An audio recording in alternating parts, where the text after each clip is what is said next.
Hello, my name is Chris, and I have been suffering with anxiety and depression for 11 years. I thought I'd kick off this video with that intro, just so people know exactly what they're getting in this video. And then if you don't want to listen to a video like that from me, then you can simply just click off the video, and I haven't wasted much of your time. So, welcome to an unscheduled series that I'm kicking off with, called No Dedication is Good Enough. Essentially what this series will be, as I said, unscheduled. I don't know when I'm going to be putting these in. It'll just be sort of like at random times when I feel like putting a video like this up, about my struggles and my war with anxiety and depression. So I thought I'd kick off with this video with that. These aren't going to be sort of like edited down in any way, because that would just be too much editing for me. On an honest note, I know I'm lazy like that. But also you sort of get to see a bit more of who I really like, instead of the character Masterath that I play on this channel, because there are vast differences between the character Masterath and me in real life. But yeah, anxiety and depression has been a battle that I have been waging war with for over a decade now. I was diagnosed at the age of 16. I'm now 27. Yeah, I just thought I'd give you guys a bit of a rundown on exactly how it started, and sort of the processes that have gone on from there. So every time I do one of these, there will be a different topic in question, about, you know, sort of something to connect it with the mental health conditions that I have. So my anxiety and depression started out when I was 16, and it's how essentially it got really bad initially. How it started was I went from the highest point of my life to the lowest pretty much instantaneously. It was pretty quick, and since then it's been an uphill battle since. So when I was 16, I was starting my first year in college. So I finished secondary school, I was moving on to college. I was taking a bunch of courses, IT, I wanted to get my English C grade, and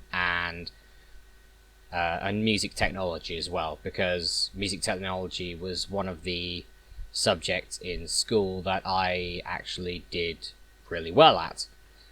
There were loads that I did really poorly at, like RE, for example. Being an atheist, no one's surprised, and if you're a stupid 16-year-old child who thinks, well, I'm never going to use that, and then you notice that every time you put a CV through for a job and you've got to say, here's my F in RE. The rest of them are higher, so that's perfectly fine on that one. But yeah, that's just the low one. And everything was going mostly well. It was pretty difficult trying to keep up with everything, because instead of focusing on like so many different subjects where you could probably miss a couple of lessons or something, and you can be caught up pretty much immediately, because let's be honest, in secondary schools nothing much actually happens. Apologies about that, that's my phone. Yeah, but there are some occasions where, when it came to college, that I was getting very much behind, and it was through no fault of my own. It was sort of the start of the year, I think it was. Not the school year, but the actual year itself. So I was doing okay for about 3-4 months. I was doing fine. And then it was about New Year. I think it was New Year 2009? No, New Year 2010 is what it was. And pretty much, I went to see my sister. Yeah, I have a sister and a brother. And my sister had just given birth to her daughter, my niece. And I had become an uncle for the first time. She was actually born on New Year's Day. She is, I want to get this right, or she'd hate me. She's 10 and a half. And so the family went to see her. She moved away a couple of years before that. And becoming an uncle for the first time is something amazing. Especially for someone who has wanted to be a father for years. My sister's got one child, my brother's got 3. The only sibling that hasn't got any. Mostly because I've had my chances, but it's always been whirlwind romances, and there's been nothing solid or concrete. And even at 16, I was a very mature adult, even at 16, to the point that certain things had to be put in place before I'd ever agree to that. For example, things like financial stability, which, well, at 16, more than likely you don't, because you're still either going through college or you're getting your first job. And you don't have that sort of luxury of having, the qualifications to get a better job than working at Tesco's or something, or essentially just a low-end minimum wage job. So I had to grow up very fast in a very short amount of time with that. And essentially what happened during those couple of months, I was dating someone at the time. I was dating my I guess the term is high school sweetheart. We were dating for 6 years, and she really wanted a child. At 16, she'd actually just turned 16 at that point. Her birthday was a month before I went away to see my sister. I was 7 months older, so I was. Actually, no, less than that, about 6. Something like that, anyway. Also, obviously, she got pretty mad when I said no. And her response was something that I will keep in my head for a long time. Which, well, proves the insecurity that I have now, but also how immature sort of teenagers, when you're a teenager, you can be, or how others can be. Which is, if you won't have a child with me, I will have one with someone else. Which, for someone you've been dating for 6 years, is a very bold statement. That the one rejection that I had, simply because we weren't ready for it, obviously, and that's apparently a relationship breaker, even though we never broke up at that point. Because I was naive. I was silly. I was one of those teenagers that when I was dating someone, I couldn't see their flaws or faults. I thought they were perfect, etc., etc. When everyone else around me could see them. But I was too gullible not to actually open my eyes a bit. If at all. It wasn't until I got back from where my sister lived that rumours are going around that my girlfriend of 6 years had been cheating on me. Which she flat out admitted.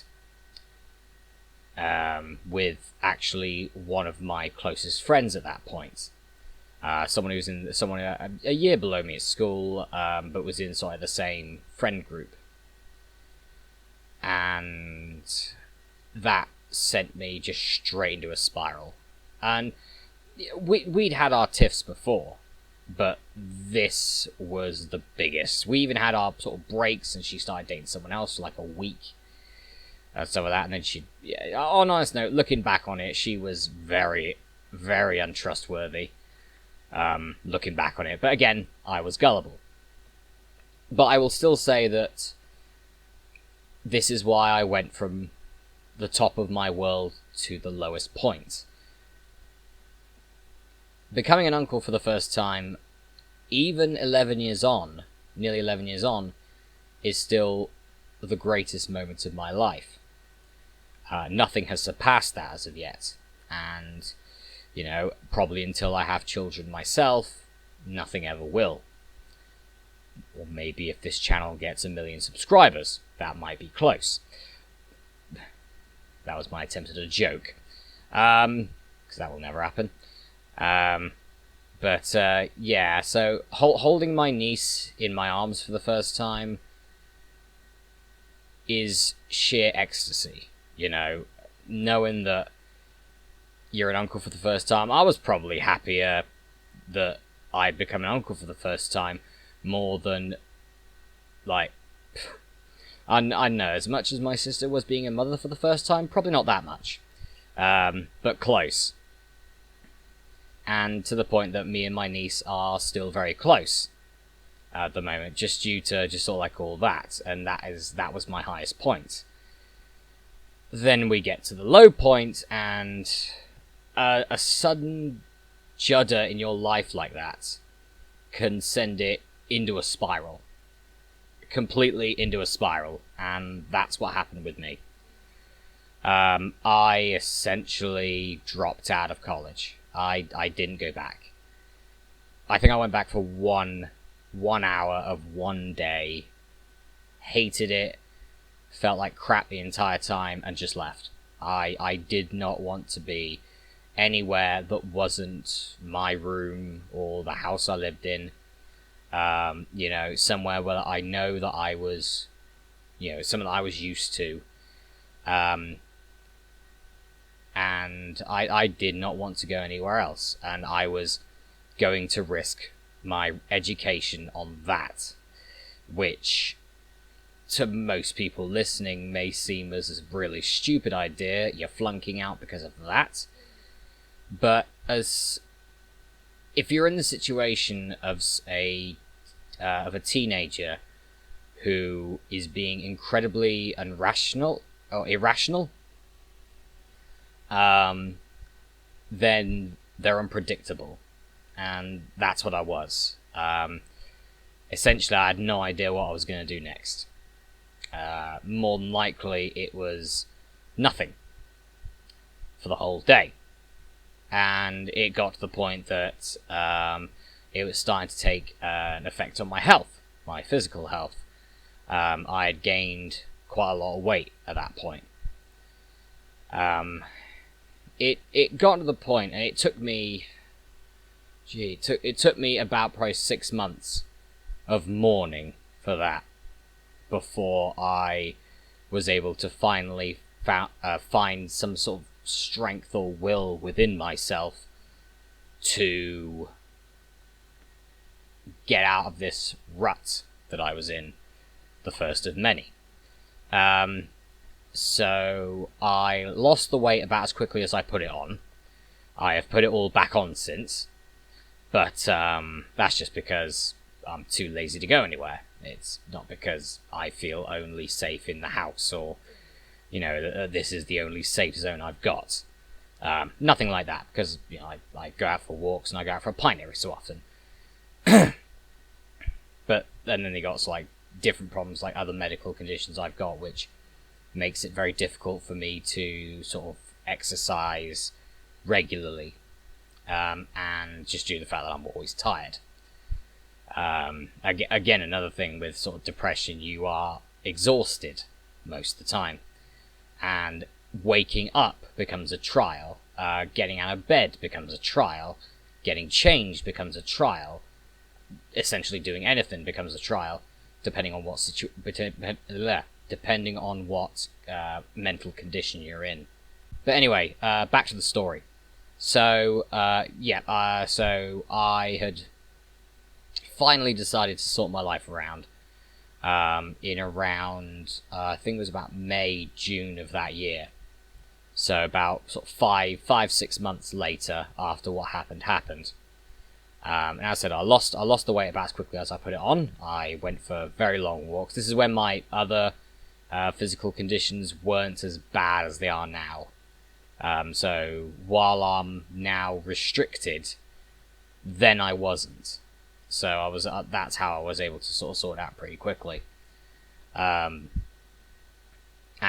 I actually reapplied to go back to college for a second year. Well, my first year, technically, because I never passed my first year. And the person who interviewed me for that was actually my original tutor for the first year.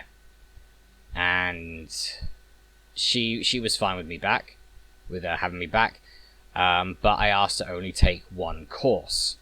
This was a safeguard I put in place, just so then, I'd have no excuses. It's one course. It's like 1 hour a day, 5 days a week. Easy, in comparison to what it was before, which was not as much as school, but still a decent amount. So I only focused on one course, which was IT, level 3. And my IT teacher was the same IT teacher I had before.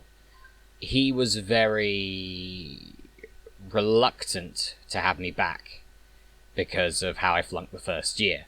Essentially, he called me in and said, "We've taken a gamble on having you back this year."